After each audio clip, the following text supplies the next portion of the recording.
If you're not a musician, these secrets are not for you. Alright, musicians, specifically the really small names who nobody really knows about yet. I'm about to show you a few of many ways that amateurs in this music industry can sound a little bit more pro and keep up with the professionals a little bit closer and be taken a lot more seriously. This is my home studio. It's not much bigger than your average bedroom, but it's all you need to get the job done. And here's how I do it. The first thing you'll need is some form of monitor that supports your DAW or DAW. In my case, I'm using an iPad. Now, one of the most important things you could ever get for yourself when recording your own music is an interface. I use a Focusrite Scarlett Solo because in terms of price, it's extremely low, and in terms of quality, it's very high. Next, get yourself a decent enough set of speakers. Plug those into the back of your interface. Find the corresponding cable. In my case, I'm using an iPad again, so I use Type-C to Type-C that goes from the interface to the iPad.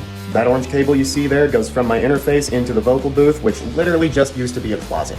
Pad up your vocal booth. These pads, when I bought them, they were like 13 bucks for a pack of 12, but they definitely get the job done. Finally, just find yourself a decent enough set of headphones. That's what the red cable's for right here. It goes from the phones to the interface, from the interface to the iPad, and then we are set to rock.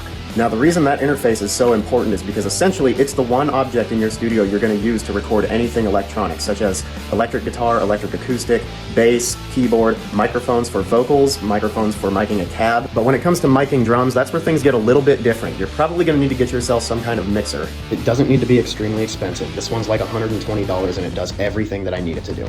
And my ceilings are nowhere near high enough in this place for what's considered industry standard for recording drums, if you will. So I just did a little bit of research on the best placement for acoustic pads to record drums in a room the size of my studio. And that's pretty much all there is to it. If you'd like to hear some examples of how all of this stuff sounds put together, you can go check out the Fallback Plan on Spotify. Tap on literally any song in the discography. They were all recorded right here with everything I just showed you. Final note, a little bit of research goes a long way.